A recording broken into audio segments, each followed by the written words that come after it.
Hi there. My name's Carrie, and I'm here for another episode with Judge Tammi. So let's see what's on the docket today. All right, raise your right hand for me, sir. Does anybody else think of the twosome crisscross when they see this kid's hair? Yes, ma'am. Okay, you can put your hand down. So, Mr. Coney, you're before the court on state of Georgia versus Tayan Malik Coney, 2020 CR 06181 for simple battery. Mr. Coney, it's my understanding you're, if I'm not mistaken, you're 17 years old. Yes, ma'am. Okay, so you're represented by Ms. Kate Statlander, and you've had the opportunity to speak with her. Do you have any questions about what's going on here today? Do you understand what we're doing? No. Okay, so this is the process where you indicate what you wish to plead to the charge of simple battery. And after speaking with your attorney, she's going to have talked to you about whether you wish to enter a plea of guilty, no contest. That's, don't tell me, but that's, you understand, that's the part where we are. Yes, ma'am. Thank you. Okay, so I just want to clarify the process because I remember we brought you up last time, but we weren't able to go forward. So essentially, you'll be telling the court what your plea is, and at that point, I'll explain to you your rights. Then I'll hear from the state. Then I'll hear from your attorney, and then we may have some additional information about your living situation or the living situation that you were in prior to being here. Okay. All right, if at any time during this process you have a question, you stop me and you let me know. And then if I need to let you speak with your attorney privately again, I will do that, okay? Thank you so much. All right, no problem. So to the offense of simple battery, Ms. Statlander, how does your client plead? He would like to enter a guilty plea, Your Honor. Okay, now, by entering a guilty plea, Mr. Coney, you give up the right to have a trial by jury or judge. You give up the right to have the state prove your guilt beyond a reasonable doubt. You give up the right to have the presumption of innocence in your favor. You give up the right to confront witnesses, to subpoena witnesses, to present testimony and evidence on your behalf, to not incriminate yourself or present any testimony or evidence against yourself. And sir, if you're not a United States citizen, a plea of guilty or no contest could negatively impact your immigration status. Okay. Do you understand all of these things, sir? Yes, ma'am. Okay. Now, factual basis, please. On August 27, 2020, officers were dispatched to Riverwoods Behavioral Health Care Center at 223 Medical Center Drive in Clayton County, Georgia. Upon arrival, they did speak with the complainant, Ms. Brandenburg. She advised that the victim was treating a patient. He was mentally ill, and he was being very disrespectful. At that time, the victim did grab the witness by his upper torso to remove him from the lobby.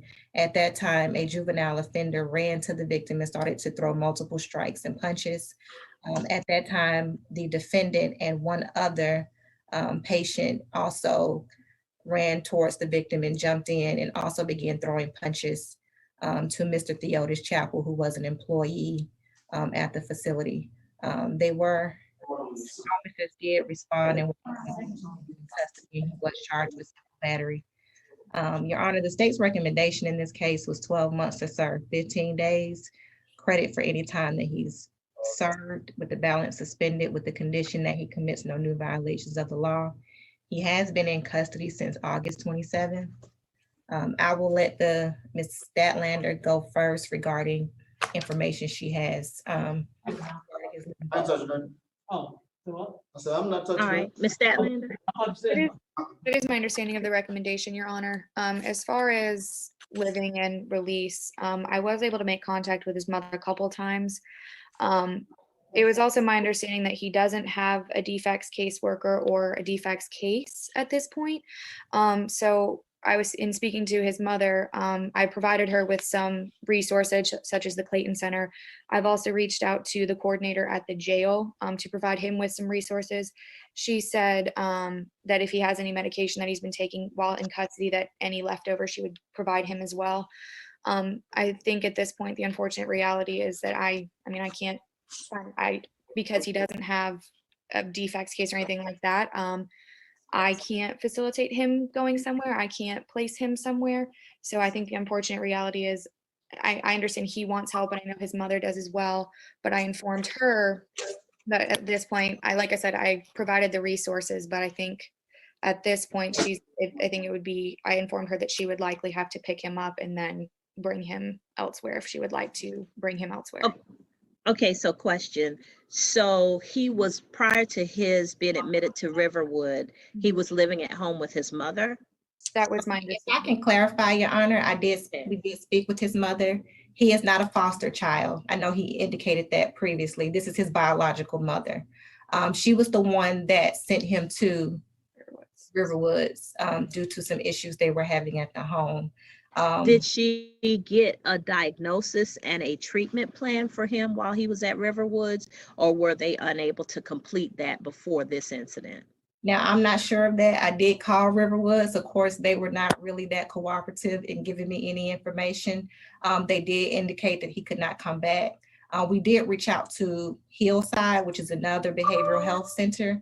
And they stated that they would take him, but he would need a referral from a doctor.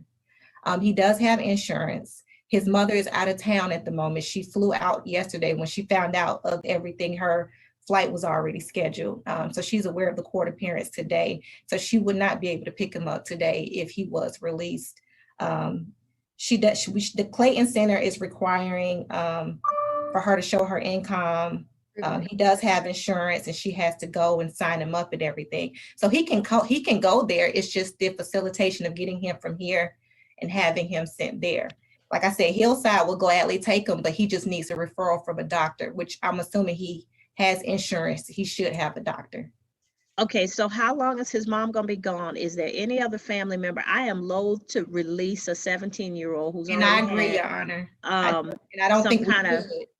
I don't think we should.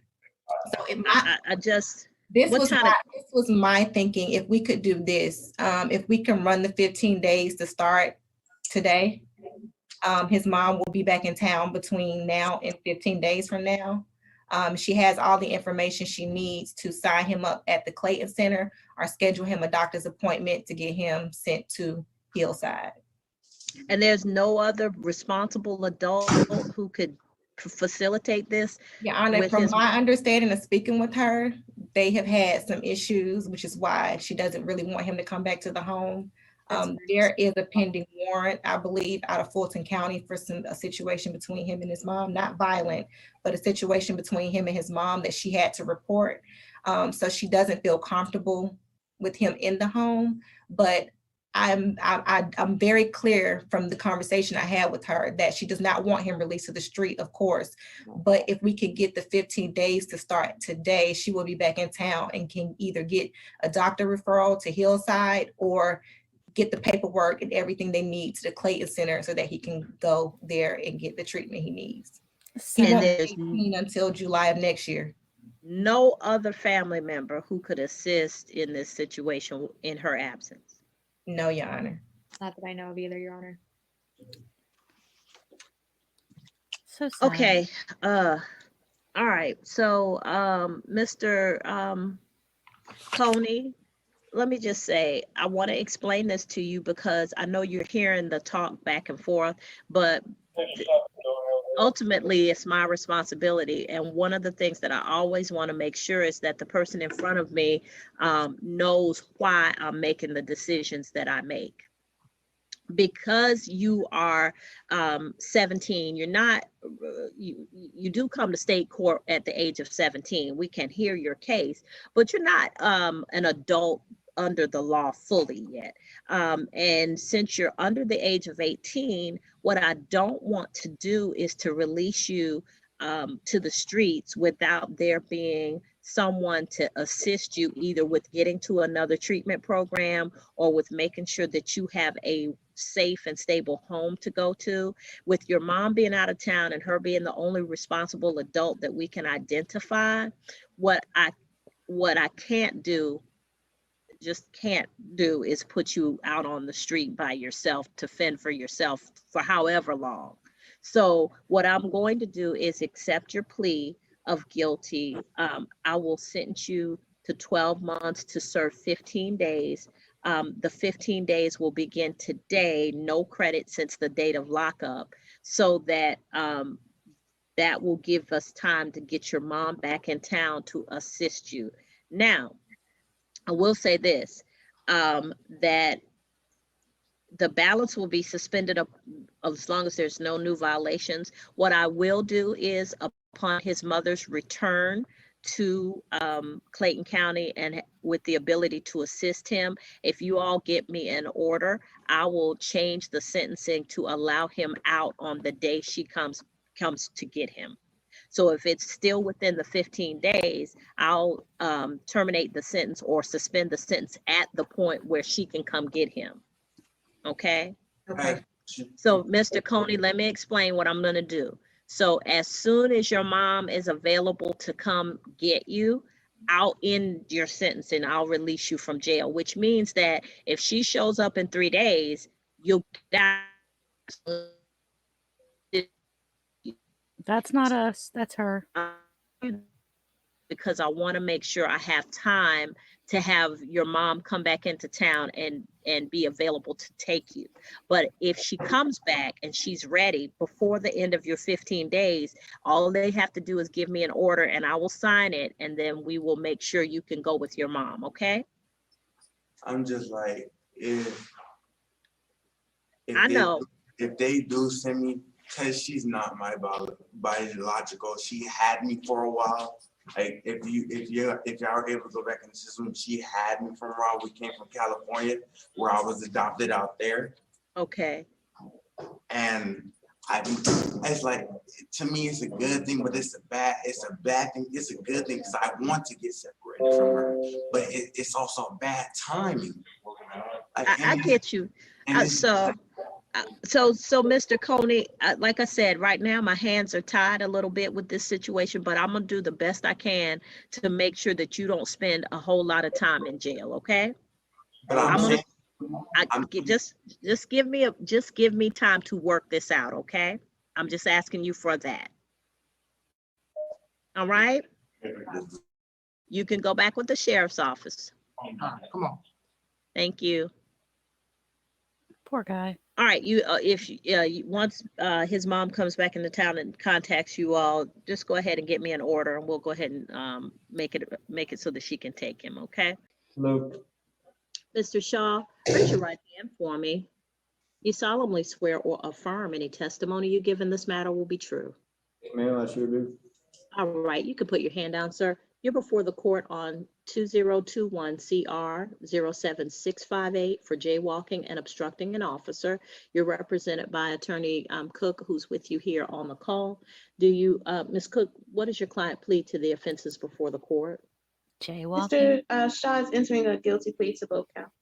All right. By entering a plea of guilty, Mr. Shaw, to counts 1 and 2, you give up the right to have a trial by jury or judge. You give up the right to have the state prove your guilt beyond a reasonable doubt. You give up the right to have the presumption of innocence in your favor. You give up the right to confront witnesses, subpoena witnesses, present testimony and evidence on your behalf, to not incriminate yourself or present any testimony or evidence on your behalf or any evidence against yourself. And if you're not a United States citizen, a plea of guilty or no contest could negatively impact your immigration status. Do you understand all of these things? Yes, ma'am. All right, thank you. Factual basis and recommendation, please. Yes, Your Honor. The recommendation for count 1, jaywalking, 12 months to serve 60 days. Wow. Credit for time served, balance suspended. For count 2, obstruction of an officer, 12 months to serve 60 days, credit for time served, balance suspended. Those are to run concurrent. The factual basis, officers on patrol at North Main Street, Jonesboro, observed the defendant running into traffic, not at a crosswalk, causing a vehicle driving northbound to make a sudden stop to avoid hitting the defendant. Officers went back to make contact with the defendant, at which time the defendant began to curse and yell. Officers found that the defendant had an outstanding warrant and attempted to place the defendant under arrest, at which time he attempted to pull away and run. A second officer was able to secure the defendant until he was placed in handcuffs. All right. So, anything else on behalf of your client, Ms. Cook? No, Your Honor, we're asking the court to go along with the negotiated recommendation. All right, so Mr. Shaw, I'm going to accept your plea of guilty to counts 1 and 2, sentence you to 12 months to serve 60 days, credit for time served, balance suspended as long as you have no new violations of the laws of the state of Georgia. Counts 1 will run, count 2 will run concurrent with count 1. Was this one of the cases that was delayed coming up from magistrate court? He has been in custody since August of 25th of this year. That's quite a long time for the charges that we have. Is this one of the cases that we just are getting from magistrate court? I believe so, Your Honor.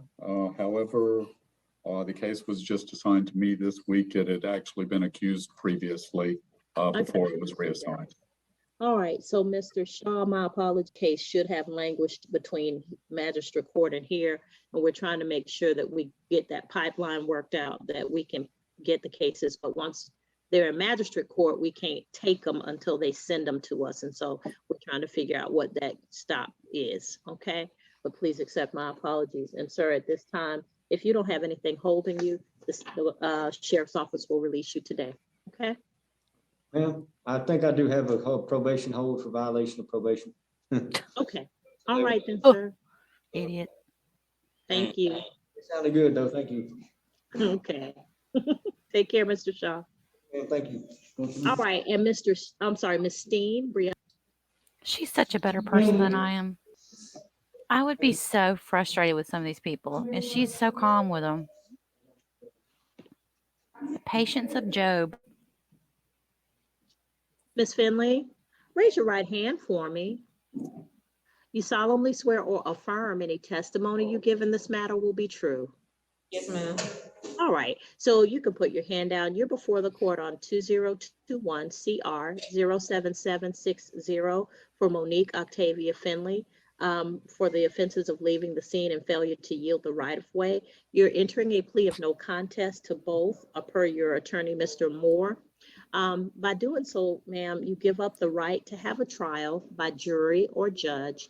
You give up the right to have the state prove your guilt beyond a reasonable doubt.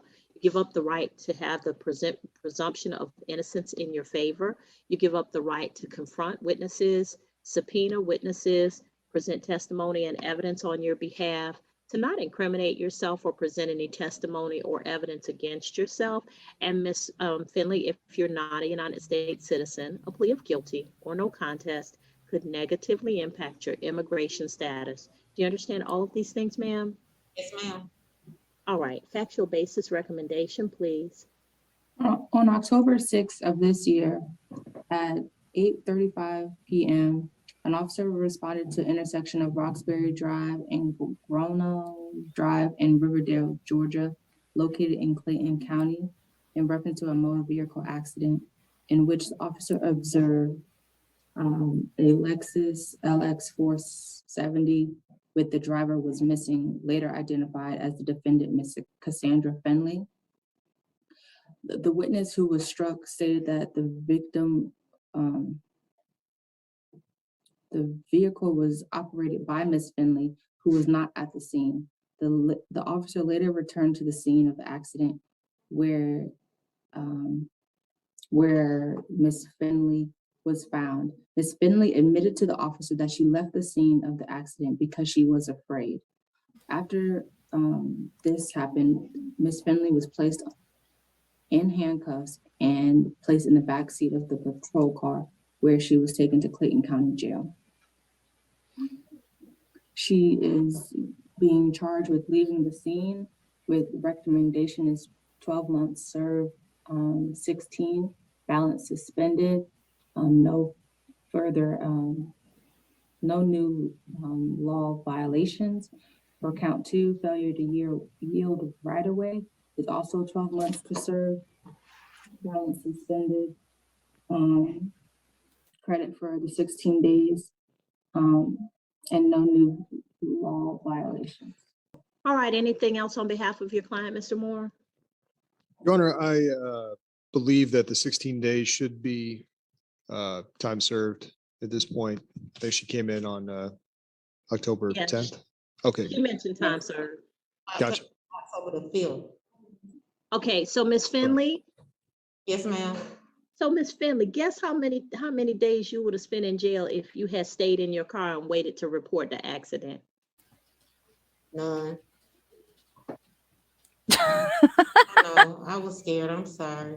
All right, well, Ms. Finley, it's an accident. It is not something you did intentionally, I would presume, but I mean, collisions happen. But the important part is staying and taking responsibility, as opposed to spending 16 days of your life in jail because you ran. Yes, ma'am. All right, do you have kids? Yes, ma'am, I do. I have 5. So you got 5 kids waiting for their mama to come out of jail, something she didn't even have to go to jail for. How old is your oldest child? Yes, ma'am, 20. What example are you setting? Not a good one at all. And who was taking care of those kids while you were in jail? Oh, it's been hard. Family, friends. Okay, let me just say this to you.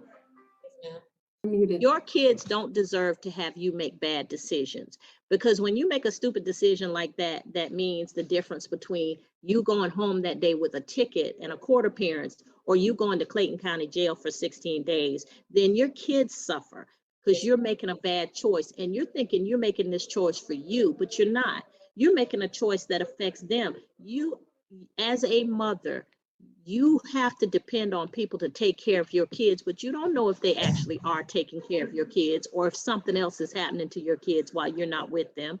You understand that? Yes, ma'am. So don't do this stupidness again. Yes, ma'am. All right. So, ma'am, I'm going to accept your plea of no contest to counts 1 and 2. I'll sentence you to 12 months to serve 16 days. Credit for time served. The balance will be suspended as long as you have no new violations of the laws of the state of Georgia, and count 2 will run concurrent at the same time as count 1, okay? So if there's nothing else, you'll be released today, but please apologize to your children and let them know that this was not the right decision, okay? This is a teachable moment. Yes, ma'am. Thank you. All right. You're welcome, ma'am. Anything else? Your Honor, Ms. Finley, I'm going to send you an email to the email address that you gave me with my contact information, okay? Yes, sir. Do you solemnly swear or affirm any testimony that you give in this matter will be true?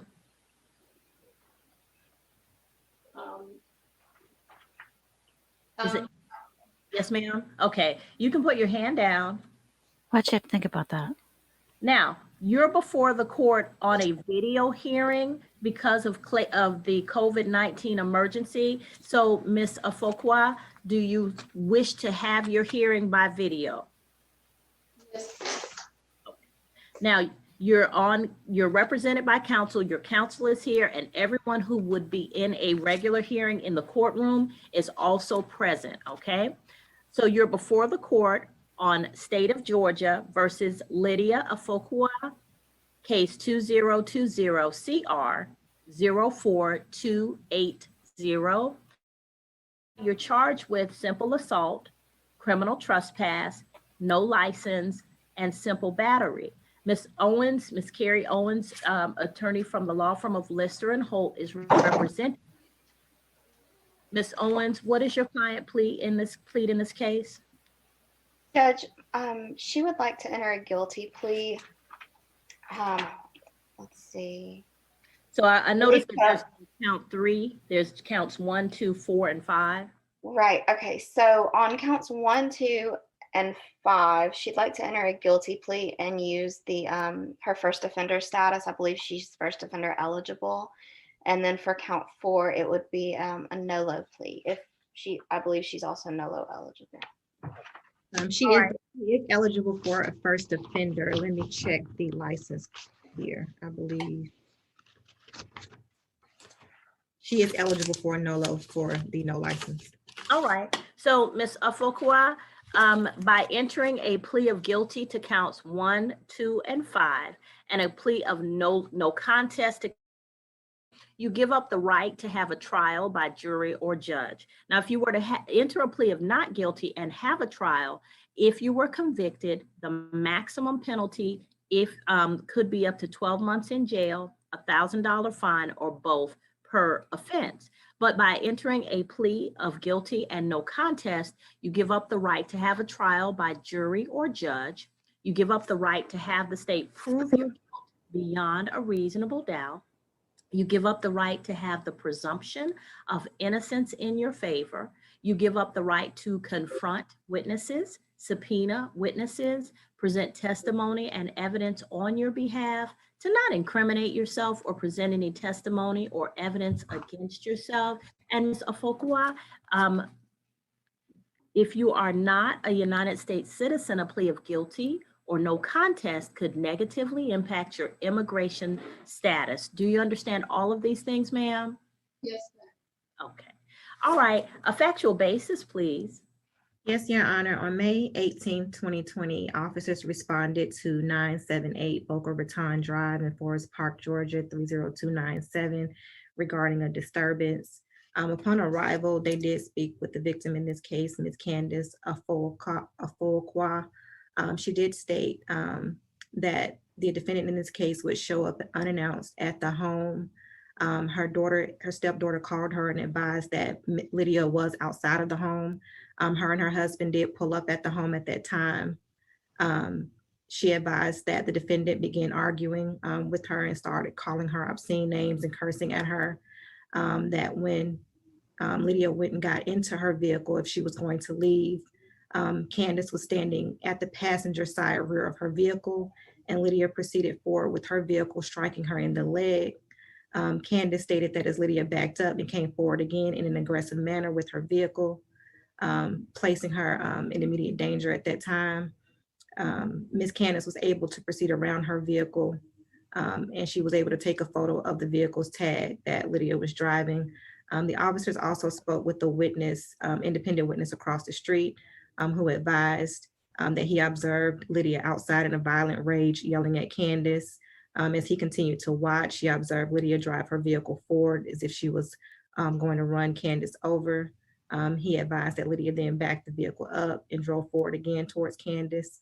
At his angle, he could not tell if Lydia struck Candace, but he did advise that Lydia did speed off at that time at a high rate of speed. The officers were able to make contact with Lydia once she left the scene. She did advise that she knew she wasn't supposed to go over to the residence, but she was there to see her children. At that time, she was taken into custody and charged with simple assault, criminal trespass, no license, and simple battery.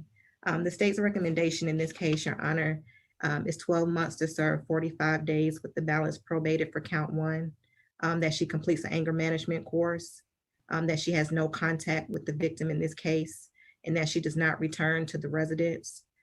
For counts 2 and count 2 through 5, it'll just be 12 months to serve 45 days with the balance probated to run concurrent with count 1. She does not have any prior criminal history in this case, and she has been in custody since May 18. All right, so if I remember correctly from arraignment, Miss Candace Afokua is the wife, and Miss Lydia Afokua is the previous wife of the same gentleman? Correct. And Miss Candace Afokua is at the home with the children from the previous marriage. Correct. Okay. All right, so anything on behalf of your client, Ms. Owens, and then I guess Ms. Candace Afokua wishes to make a statement. Yes, Judge, we would be asking for something slightly different, and I actually have not had the opportunity to speak with the state about this, so I don't know if they would object to this or not, but due to the fact that Ms. Afokua, this is her first offense, and she has already served about 120 days on this case, because she was unable to bond out and then she pled not guilty, we would actually ask the court to just simply give her credit for time served and close her case rather than placing her on any kind of probation due to the length of time she's been in custody. Look at her. Look at Hunter's from the state. Look at her response. You can tell she's gonna say, no. So I guess my question is this a negotiated plea or a non-negotiated plea? I wasn't aware that it was a negotiated plea. Yeah, Judge, like I said, I haven't actually been able to speak with Ms. Hunter about that. So if she objects, then Yeah, I do object in this case. There was one prior fact in the police report and from Ms. Candace Afokwa was that she was issued a criminal trespass warning on May 19th. But it was that when she had been arrested, or there was a prior incident where she had come over to the house and she was issued a criminal trespass warning prior to this. So apparently there are some issues, and I believe Ms. Afokwa Lydia needs some anger management. And the vehicle that she was driving wasn't even her vehicle. She borrowed her employer's vehicle to go over to this house to harass the family. So I don't believe the credit for time served is an appropriate sentence in this case. I believe there's been a history, and I believe Candace can probably explain that to you, and that she does need some anger management, and she needs a very strong understanding that she is not to go back to the home and she is not to have any contact. All right. At this time, let me hear from Ms. Candace Afokwa. Ma'am, can you hear me? Yes, ma'am, I hear you clearly. Okay. So, ma'am, just let me, before you speak, can I swear you in? Do you raise your right hand for me? Yes, Do you solemnly swear or affirm any testimony you give in this matter will be true? Yes, ma'am. All right, so you can put your hand down. Now tell me, ma'am, what's going on and what you need the court to know. Like I'm not sure who the woman was that spoke. She was true when she said that this is not the first time that Lydia has come over to my home to harass me. And what is going on is basically, even though there are 3 children that are her children that live here, there are actually 6 children that reside here.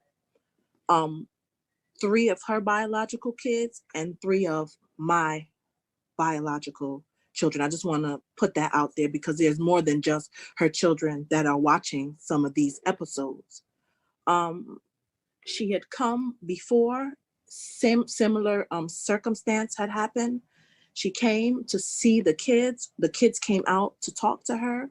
After saying hello, she continued her, I guess, verbal assault against me. And that's how she ended up being arrested. The last time was when she tried to enter my home. That was the first arrest. This time, there's a little bit of a discrepancy because the police report is actually inaccurate. My husband was actually home with the children. My stepdaughter didn't call me or my husband. My husband was home. But because Lydia is known to be kind of violent and then kind of will lie to police, he just doesn't like to have any interactions with her without a witness or somebody present because of her erratic behavior. So I was around the corner and he called me home where he already was home with the 6 kids. What did you even do? I'm sorry, hello? I'm not sure what that is. Go ahead, ma'am. Okay, when I got there, because of the way she was parked in front of my home, I was unable to pull into my driveway. That left my car at an angle in the road and it was blocking her. The kids were called out to see her. She didn't really address them. Again, she continued to verbally assault me and my husband. And that's when she was asked to leave. And she was also told at this time by me that she's not even supposed to be at the house. And I was going to call the police. And that's when she told me I was so stupid because they don't have any way of finding her. And this is what the problem has been for a long time because of her status, immigration status. She doesn't have any known address or the address on file for her. They can never serve her And that's why when I tried to file a TPO last year against her, they were unable to find her to even issue it. So she comes over to the house, harasses me and my husband after she says she wants to see the kids. She doesn't address the kids. And then it's a case where, she feels as though she's not going to get into any issues because they can't even serve her court documents, much less find her. The only reason they were able to find her this time is because of the license plate of whoever's car she was driving. But the most important thing I want to say would be, there are 6 children that live there, not just the 3 whom she's the mother of. When my children saw some of, because they didn't see everything, but they knew that I got hit with the vehicle, they were fearful because they're kids. And, it's just not something that I would do to anybody. And I don't think that someone in their right mind gets into a car and hits another person with the vehicle. Yes, I don't necessarily have a great relationship with Lydia, but that's not something that's an instinct to me, is to get into my car to hit someone. And my kids were fearful. My children were fearful. All of them are my kids, but especially my 3 biological children were fearful for me because they didn't know what would happen to me. God forbid. That's all. I understand, Ms. Afokua. You alluded to something that was a concern of mine because it's strange. Well, it's not strange for me to remember the facts of a case, but it has been some months since the arraignment on this case. And for me to clearly remember the reason we were here, it tells me that this is stuck in my mind for a reason. Ms. Owens, my concern is not just that anger management might be an issue, but that there may be a mental health issue, because I'm not sure why there's this ongoing interaction between the parties. It seems a bit irrational, and so that causes me to have a concern for whether anger management is the sum total of what we need in this case, or whether there needs to be a mental health evaluation.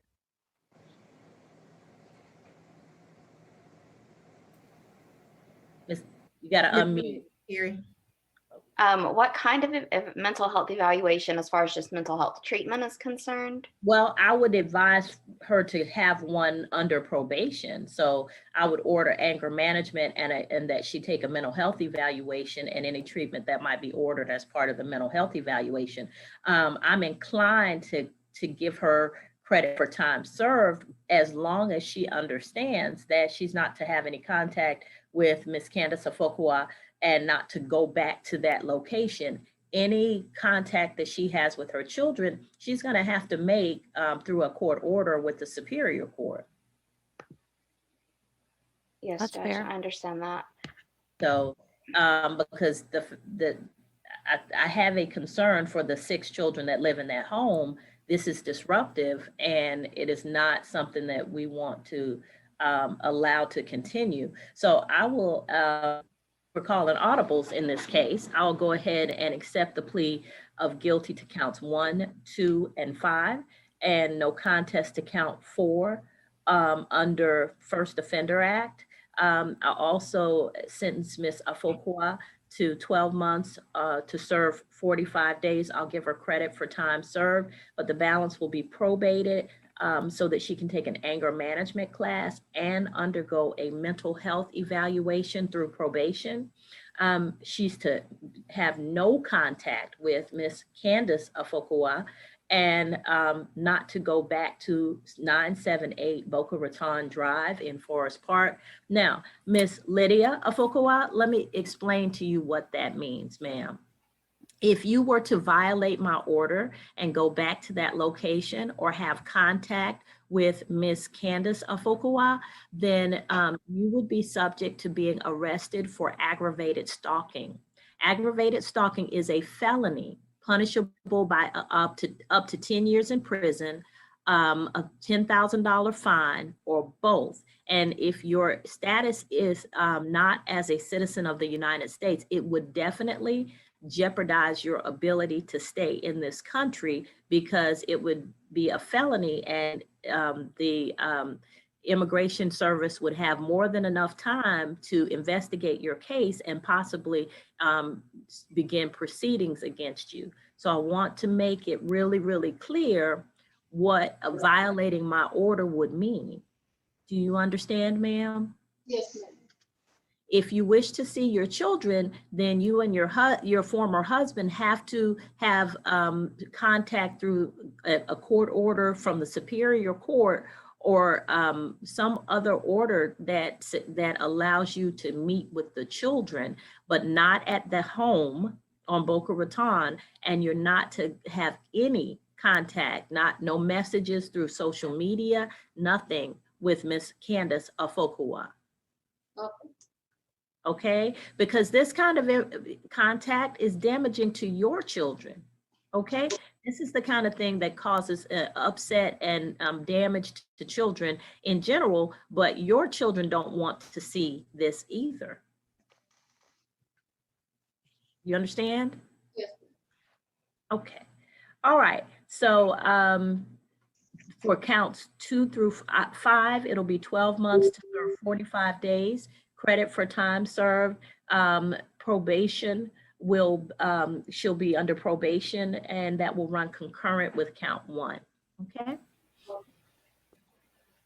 Woo, that had to be humiliating upon her to be sitting there getting chastised by the judge while the ex-wife or the new wife that she absolutely cannot stand is talking, having her say.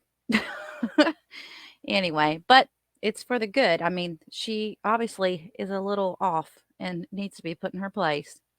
All right, guys. Well, I really appreciate you guys watching with me again tonight, and I will talk to you very soon. Be good, everyone.